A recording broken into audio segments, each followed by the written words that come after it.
I think civil unrest.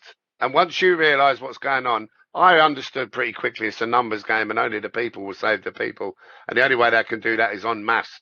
And there will be deaths. I remember going down to London in 2021 for the lockdown protests and seeing the one second and seeing the snipers in the windows overlooking Westminster. Because I look, because I've got eyes and I can see. And one of them actually had the rifle in the window. So, I think there will be deaths. There has to be deaths.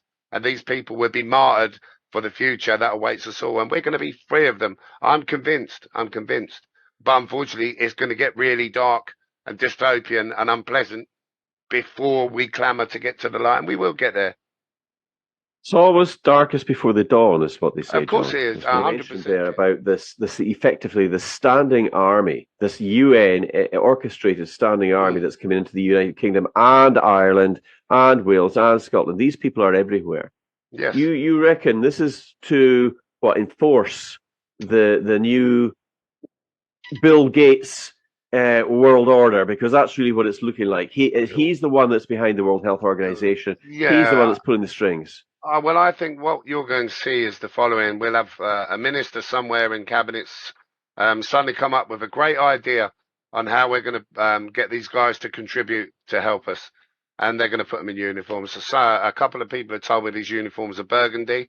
Others have told me they're UN blue. I really don't know. I guess we'll see when they deploy them. They are going to be deployed.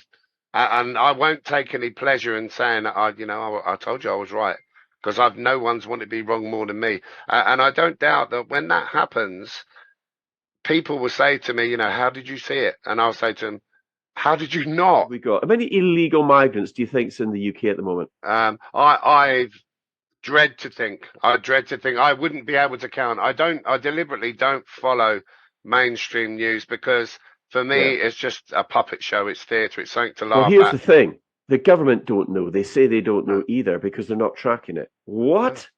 yeah, Right. So exactly. what's so? Are we talking about our police and our military are actually going along with this, John? I mean, you say you've spoken to people in the Black Watch. I mean, the Black Watch, a very famous, regiment. Yes. Are they actually going along with this? They've got no choice. Well, I kind of said, why are you doing it? And he said, soldiers follow orders.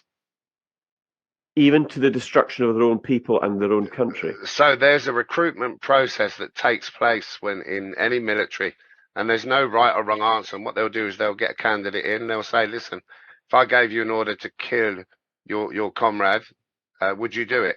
And there's no right or wrong answer. Some of them say, oh no, of course I wouldn't. And they go, oh, good lad. And they go one way. And then you'll get one of the others that'll go, oh, yeah, I'd do whatever you told me. Good lad. And that's how it's a grooming process for the most psychotic people. And what would it take to do that? Money, fear, and the promise of a seat for you and your loved ones on the ark, you know?